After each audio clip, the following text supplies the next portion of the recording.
think that would just go back to maybe having some regulations in place that is possible. I think one of the reasons that information isn't shared is when you show the profit margin of a roastery, especially a wholesale roastery, or the profit margin of an importer to a farm that's very likely making a much smaller piece of the pie. It doesn't look good and it doesn't feel good. So I think it's just like that's part of the reason that maybe not on a conscious level that's why we don't share it, but it's probably like a long-standing tradition of just like, oh, we just don't show that information. I think that having more regulation in place, that if you want to be a part of specialty, or even if you want to be a part of things that are special certifications like rainforest, that you do have to have that information available. How can we do that?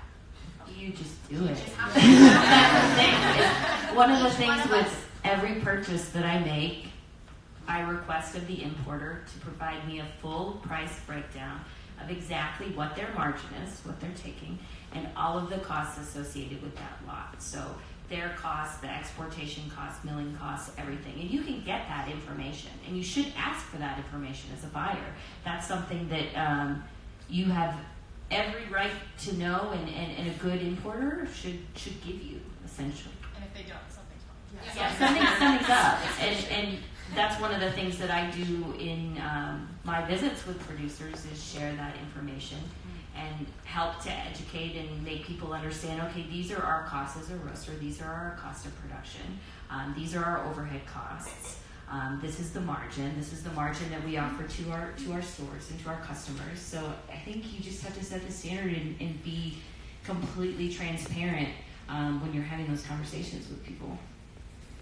But I might add that the transparency is not always accurate or reflective. So if you're talking about different financial systems or different currencies or different communications of the finances, it's not transparent. So if you were to look from the farm all the way up to the end and take a snapshot and then reverse that and take it from the end, the barista, the consumer, back to the farm, and then compare those to, if you will, income statements or balance sheets or whatever snapshot you want to utilize, it's not going to be the same. They aren't going to mirror because there isn't consistency, like you said, there isn't regulation, there isn't transparency currently.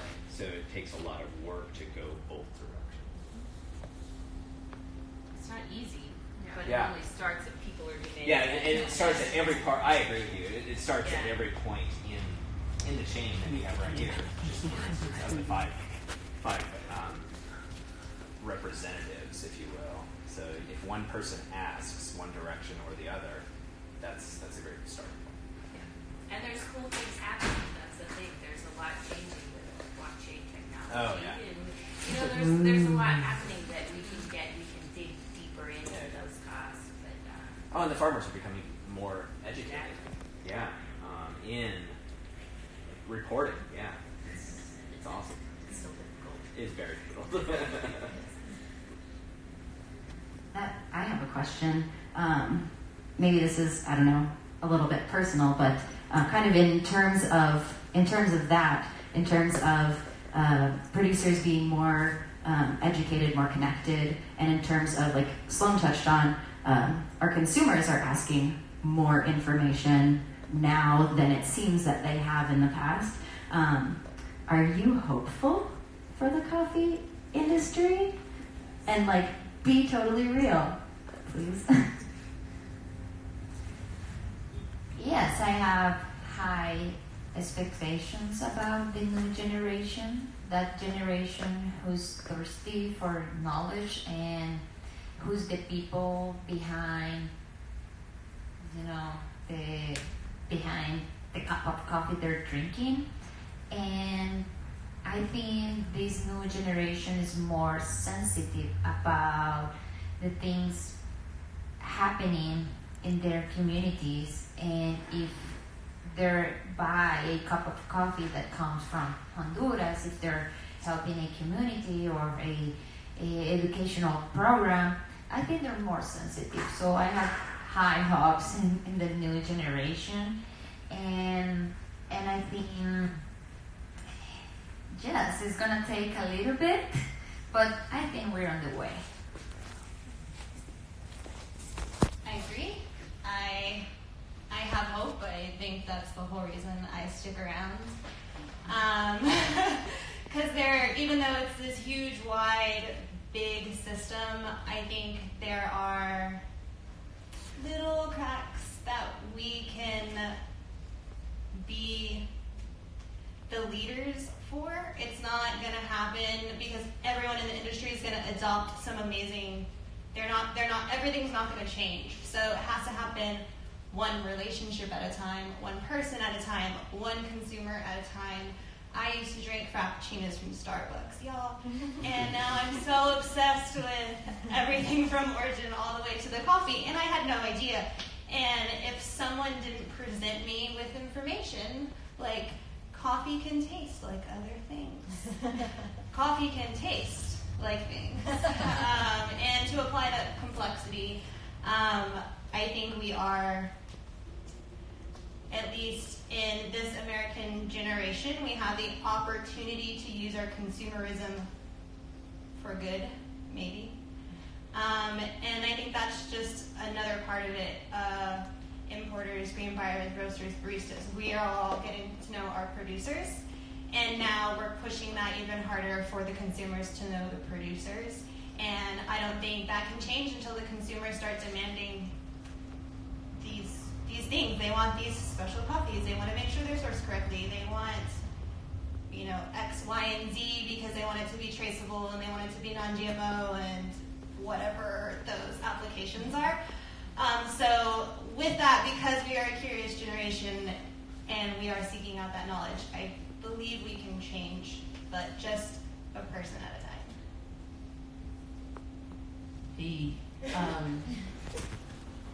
I am not hopeful. I am slightly holding on to a glimmer of hope, maybe because, I don't know, I'm a Gen Xer and I'm a different generation.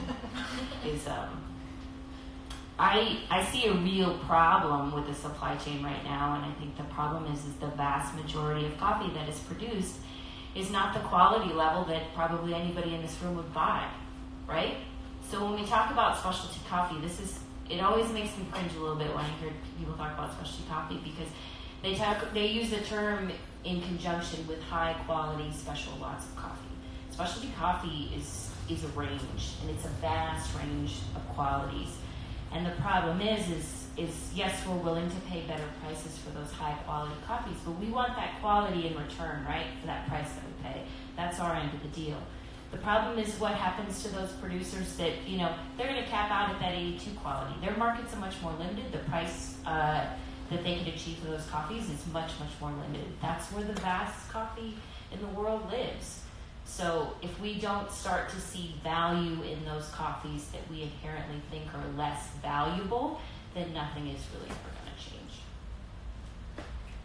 Yeah, I think one of my favorite things that I ever heard was that every coffee has a home. So as much as I think you get on a cupping table and there's a coffee that is well below your purchasing range for maybe your particular specialty lots, it's always kind of sad, especially if you're like fresh off of a trip to origin that people are like, oh, this is disgusting, or this is a 70-something point coffee. It's like, oh, but someone spends so much time and money and effort, and it's their livelihood, and that's as much as in our world that coffee is something that's less than. I think it's I'm kind of in the same boat with you where I do understand that so much of the coffee that's produced in the world is below 80 points. Like that's where most coffee lives. If you go to any grocery store that's not Whole Foods, it's just a normal grocery store. Folgers is largely sold there. That coffee is not being paid above $3 a pound. The consumers of that product won't buy that. I think for me the biggest thing that makes me not hopeful about specialty coffee in the sense of it being sustainable is honestly climate change, because climate change is going to be the big spike that kind of just like pushes everything to the side. If you have people who are losing crops, unable to grow coffee of high quality in larger portions, they have smaller crops, they're going to have to raise their prices. Each cup of coffee is going to cost more and taste less delicious. And I think that cross of not having high quality and having to charge more for coffee because the production costs are going to be higher is ultimately going to be the thing that tips the domino. So, but it doesn't mean that I'm not excited about specialty coffee. It just means that I'm kind of thinking that there's going to be an end.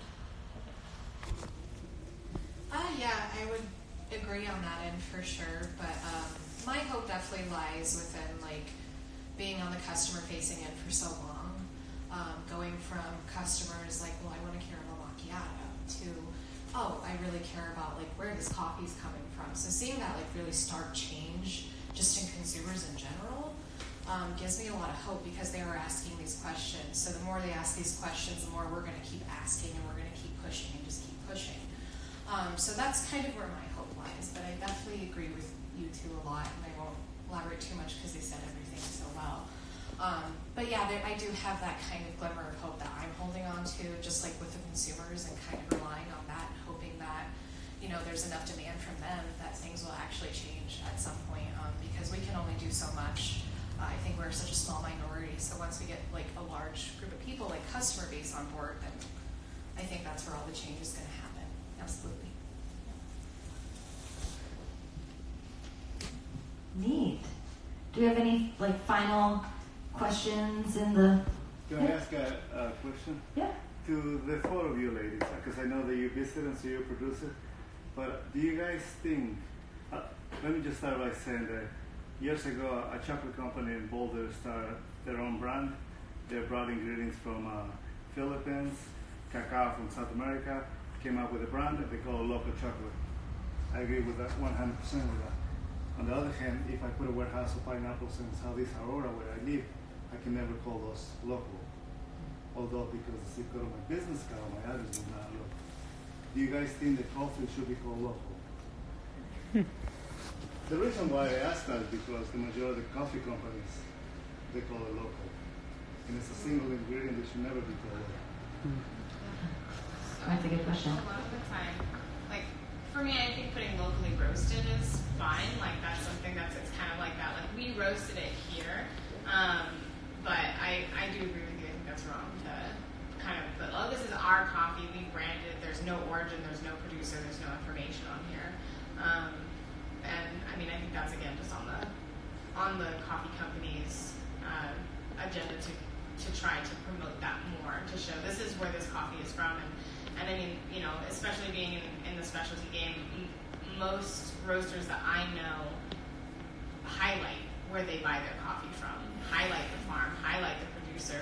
It's a different market to sell into, people who care, that she was talking about, people who care about the producer. But I agree with you that a lot of places are, it's local coffee. There is no local coffee. It doesn't grow here. And I think even people, I think there's such a big disconnect too, because so many customers, when you tell them that coffee is a plant and coffee is a cherry, and then it's the seed of that cherry, like their mind just explodes. There's a huge disconnect between the ground product that they buy at the store for so many people, even though I think sometimes we've been in specialty long enough that we don't meet those people as often because our friends are in coffee and our coworkers all work in coffee, and we understand that, but the vast majority of coffee drinkers don't understand that coffee comes from somewhere that's not local, somewhere that's exotic and has a lot of processing to make it consumable. I guess that kind of leads into, I'll ask one final question. How can we, or more specifically, how can each of you, like what do you do to try and get the point across to the consumer or to the next person on the supply chain to pay more for coffee? Like what can the producer do? What can the importer, buyer, roaster, and barista do to encourage people to pay more? Traceability, I think, is one of the most important things, part of the chain. If I can sell coffee and a roaster or a barista can come to my farm and make sure what I'm telling them is true and go there and live the experience is amazing. And then I think one of the other things that encourage people to pay more is like living the experience of going to a coffee farm and see how much effort and work people like me in the chain put to have a great quality coffee or great cup of coffee.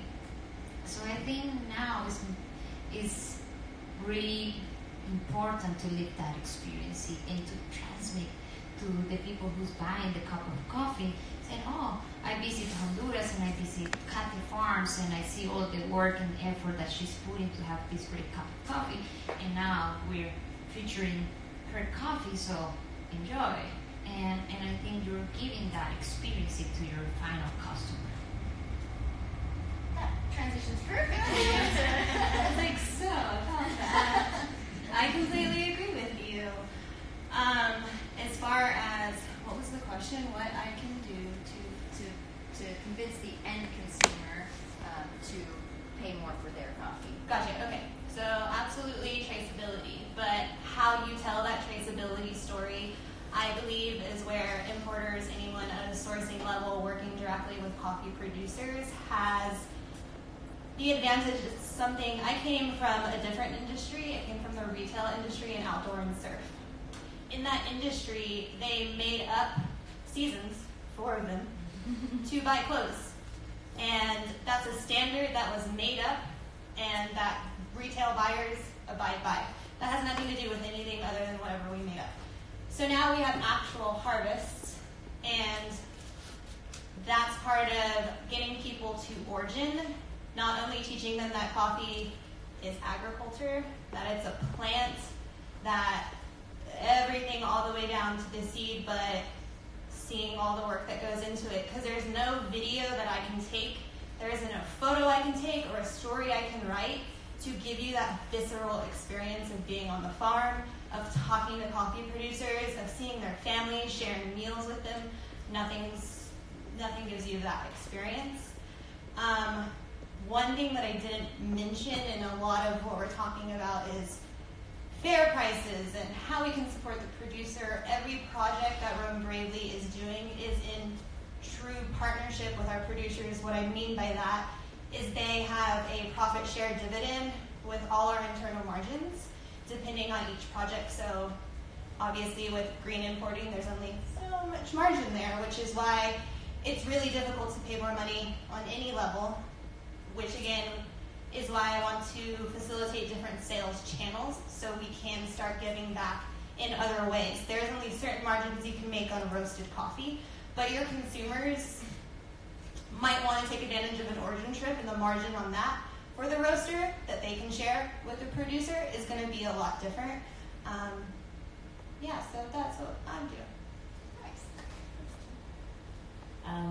I think from my perspective, really it touches on what you two were saying, is trying to communicate and tell my roasters and baristas and customers that story, but really focusing on telling that story with authenticity and not the fake coffee bullshit authenticity that we tend to buy into as an industry a lot, which I clearly you could tell I take issue with, but telling that story with real truth and authenticity and respect to the producers, and speaking in terms of that we're all shareholders, we're all partners, but we're all running businesses and we're business people, and trying to communicate that story to consumers without all of the fluff and origin selfies and the idea behind this. Coffee's a weird product, right? There's no other product out there that markets itself quite the way that we do. And to me, I think there's something kind of inherently at that core and that base that's steeped in years and years of problems and more problems that we still hang on to. So I think really telling that story with true authenticity and respect is what's important to me in this step. Yeah, I mean, I hate to be the negative person, but I just feel like, yes, it's awesome if we can get customers to origin. Their lives will be changed. They will never pay $1 for a cup of coffee at 7-Eleven probably ever again because they won't feel right about it. But what are the chances that we can even get 0.0001% of people to origin? I think that's awesome, but unrealistic.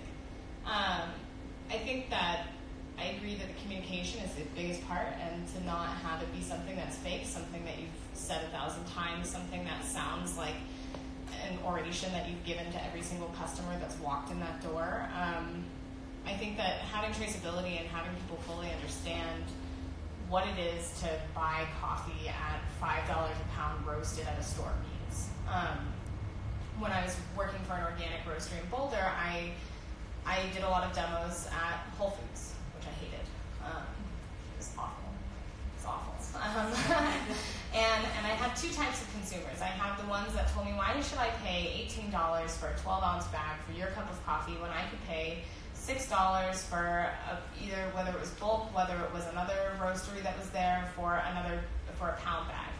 And when you try to explain the traceability and the intention and the cost of production down the line from barista to company to the roasting company to importer to farm, sometimes you just get that eye glaze over look. They don't care. And I think it is a really tricky thing to get some people to care. I think that there will be an avenue of people who care and who are already conscious, and if you tell them that coffee is not a sustainable price, I can tell you that just by how much it costs. Versus this one that I can show you the numbers on, that person will be a convert. I just think that there's a large population of coffee drinkers where coffee is their daily drink. They drink 6, 7, 8 cups of, coffee a day. And not I could not afford my own coffee habit if I had to pay how much our coffee costs, just to be perfectly honest. I'm super lucky. I get cheap to free coffee from my roastery because that's where I work.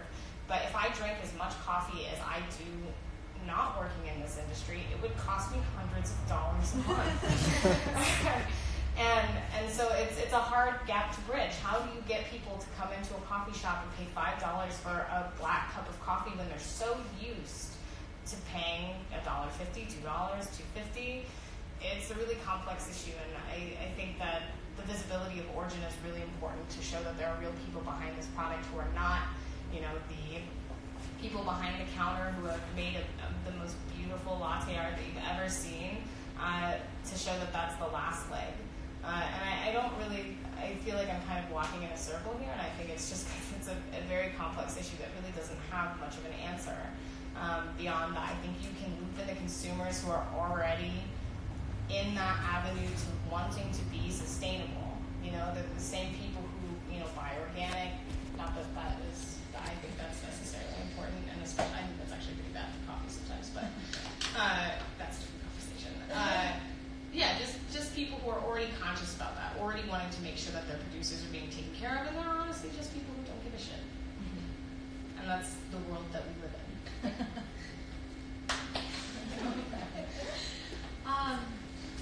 I guess my piece would be, I think it all really starts with education, accessible education. I want to stress that. I used to be a teacher at Novo. I was their manual brewing teacher, and that's where I first got to see how excited people, consumers and regular everyday people can be through just brewing coffee or steaming milk or learning the origins of places. We had my favorite class was a seed to cup class, and so I got to learn origins and different coffee processes, and that got me excited. So when I moved on to Commonwealth, I really did make it my mission to provide accessible education, and I did work on doing classes once per month that were free to the public. And it's not a resolve, but it's a start because you're getting people in who have always been painfully nervous to ask these questions to their baristas, don't have the means to pay $150 to $200 per class at a nice roastery. So that was something that was really important for me to provide, because here I have these fixtures of knowledge. Why wouldn't I pass that along to the consumers so they can care about it as deeply as I do? If not more one day. I had met a man over at the Boulder International Film Festival. I worked as chef of it, making coffee, and we got to talking about, education. And he actually went and took a class from Novo, came back to me the next year I worked, and was just exploding. He was I bought Folgers for years, and you introduced me to this, this, and this, and now this is all I buy. And for me, that's where it clicked. I was okay, so making this kind of knowledge accessible to the public is so crucial. I I feel like we're so lucky as baristas, you know, to be employed by these people who teach us all these incredible things. Why don't we give that back? So that would be my piece. Yeah. Well, thank you, everybody. Let's thank our panel one more time. Thank you all for coming. Katia, Nicole, Jess, Shelby, and Sloane. Thank you all, and thank you at home for tuning in. Let's thank Copper Door one more time for the use of the space. All right, again, so we're doing the live stream. We're going to figure out a way to get that put on the YouTube. Yeah, we'll see what's on the... I think it recorded the first 29 minutes and 59 seconds. It seems that that's what the capability was. Yeah. But I'll also put the link in the Coffee People bio on Instagram, so you can find the YouTube there. It's probably going to take me at least a day to get it on there, but I will get that as quickly as possible. Yeah.